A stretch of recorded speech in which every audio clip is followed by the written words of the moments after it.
We welcome you to the fourth episode of Talking Blizz with Joey Bonadonna. This week we have quarterback number 2, Jerome Johnson, joining the show. Jerome, welcome in, man. Thank you for having me. Yeah, absolutely. Coming off of the bye week. Last time out, you guys took down the Iowa Barnstormers for your first win of the season, and pretty good outing from you at quarterback. But obviously, since then, you had that week off. Did you guys get some rest? And how is that week for you guys? It was a big rest week, but me and some of the guys got together and still went to the gym to, stay in football shape. Just because of the bye week don't mean you can't do anything with football. Right. Absolutely. I mean, a big one this week coming up with Sioux Falls starting up a back-to-back matchups with them. You go out to Sioux Falls and then get to play them immediately on Friday night hmm back at home.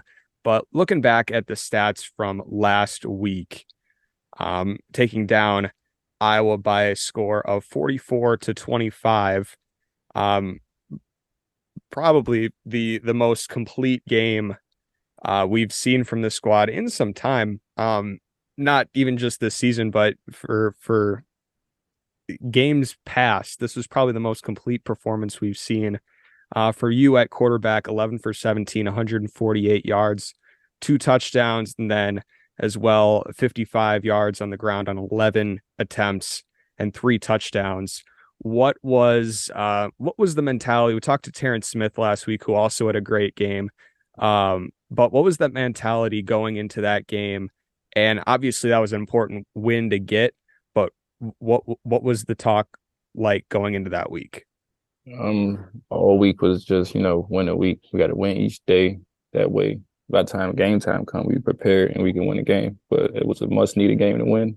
We all, came together and did our jobs. We all won. Absolutely. So that's your first win of the season. Moving to 1-2 in a big game in the Eastern Conference.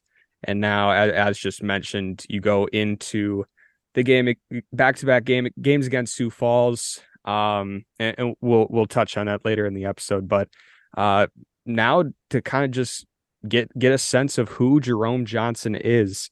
Originally, you're from Washington, D.C. That's your hometown. What was it like growing up in the area and being able to be introduced to football at a young age? It was fun, growing up the way I did. My mom and two sisters. Mom always made sure we had what we needed, and the kids used to always go play football and basketball outside. But I really didn't get into football until I got to high school. I was more of a basketball guy. My mom Mhm. played basketball, so I just was naturally good at it. And once I seen how good I was, I started taking it serious in high school, and it got me here. And how was that recruiting process for you? Coming out of a hot recruiting area like DMV. What was that recruiting process like for you? My recruiting process was kind of long because it took me a little minute to get the SAT score I needed to going to a public school and whatnot. But I finally figured my way out and ended up going to UVA Wise. I was there for 2 years, and then I transferred to Bowie State, where I finished my college ball at. Yeah, and at Bowie State, obviously a successful finishing 2019 season for you guys. Went 11-1 en route to the Division II playoffs. You're the first team all CIAA quarterback, CIAA Offensive Player of the Year, Division II Offensive Player of the Year, All American at the D2 level. A successful season there, both throwing the ball and on the ground as well. And that's transitioned here to this indoor game. And you see a lot of the successful quarterbacks in the IFL. They're able to throw it and they're able to pass it.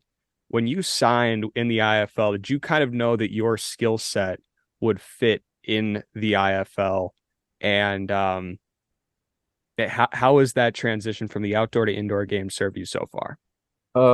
It's playing the indoor game plays into my strength, which is running the ball. But I can still make the throws when I need to. But before I signed here, I had talked to my coaches from Bowie because we had one that played arena ball. Mm-hmm. So he kind of gave me, the rundown, what to expect and what not to expect. So I was kind of prepared before I got here. Yeah. Yeah, starting off this season,